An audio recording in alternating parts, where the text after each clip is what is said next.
Es war ein relativ langer Prozess. Es gibt ja Stücke, die kommen so, da kommt eine Idee von irgendwo, man weiß nicht woher. Also bei mir kommt es entweder dadurch, dass ich die Gitarre in die Hand nehme, irgendwie eigentlich irgendwas üben muss für irgendeinen Gig oder irgendwie irgendwas fertig schreiben sollte und dann irgendwie anfangen zu spielen und dann kommt irgendwas Neues, irgendwas, was einen inspiriert, was man dann irgendwie weiter verfolgen will. Und oft nehme ich das auch auf. Also ich glaube, 2000 Aufnahmen von irgendwelchen Ideen auf meinem PC. Das heißt jetzt nicht, dass aus allen von den Aufnahmen was geworden ist, aber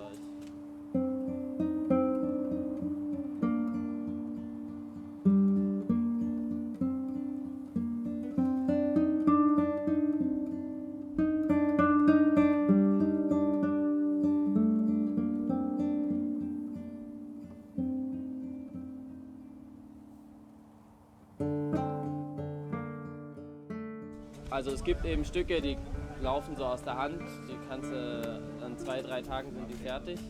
Und dann geht man vielleicht nochmal so drüber, oder ich zumindest gehe da so ran, dass man dann vielleicht nochmal denkt, okay, hier könnte ich eigentlich noch ein bisschen so Feinheiten, sage ich mal. Aber ich mache das eigentlich in letzter Zeit ganz gerne, dass ich mich nicht so von Takt zu Takt hangel, sondern eher so erstmal das Gerüst habe irgendwie. Also wenn ich die Idee habe, dann entsteht meistens ein Thema oder Motive. Es kommt auch so ein bisschen auf den Stil an. Ne? Ich habe Stücke in verschiedensten Stilen geschrieben, also und mache ich auch immer noch. Also die ganze Bandbreite, also ich lege mich da gar nicht fest.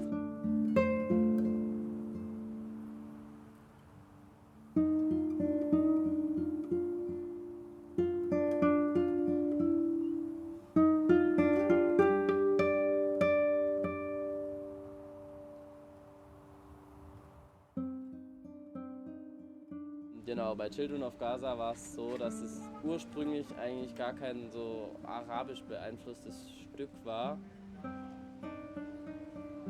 Das ist aber eigentlich dieser Anfang, diese ersten Takte, die sind eigentlich noch sehr nah an der ursprünglichen Idee. Und da ist so ein Thema im Bass und das zieht sich auch durch das ganze Stück durch, dass das in allen möglichen Facetten irgendwo wieder kommt. Also sei es im Bass oder oben oder verändert, variiert, was auch immer. Aber bei dem Teil danach ist dann zum Beispiel, war das am Anfang, klang das relativ wie eine Begleitung, also wie einfach eine Harmonieabfolge. Da ist dann noch ein Thema dazu entstanden, also eine Melodie, die ich oben drüber über die Harmonien gelegt habe. Und dann ist mir eben irgendwann durch diese Verzierungen, das mache ich auch sehr gerne, also nicht einfach nur einen Ton spielen, was vielleicht auch interessant ist für klassische Interpretationen. Irgendwie, man hat so viele Möglichkeiten von Vibrato, von Trillern. Gerade bei Barockmusik darf man das auf jeden Fall machen, finde ich. Und dadurch kam diese arabische Komponente rein. Und dann kam noch dazu, dass ich mich zu dem Zeitpunkt gerade so ein bisschen mit dem Thema beschäftigt hatte, mit dem Gazastreifen.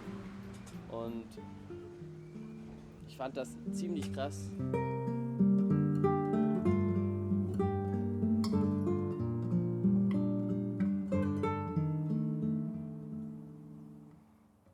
Auch als Kind so in dieser ständigen Angst und in so einem Klima irgendwie, wo mal eine Rakete rüberfliegen könnte. Und wenn ich das jetzt vergleiche, wie hier ein Kind aufwächst, am Spielplatz spielt, im Frieden und in den Kindergarten kann und Bildung hat und alles Mögliche und mir vorstelle, wie die Kinder da wohl aufwachsen.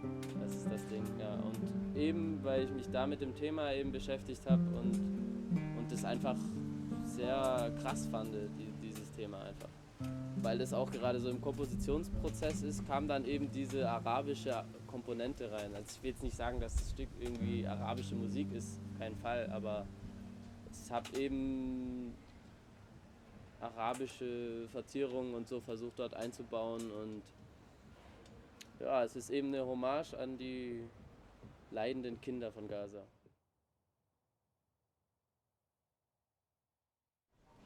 Ich habe durch meinen Onkel angefangen, Gitarre zu spielen. Der ist auch professioneller Gitarrist in Berlin und der hat mir irgendwie, mein Hut, der hat 3 Ecken oder sowas gezeigt.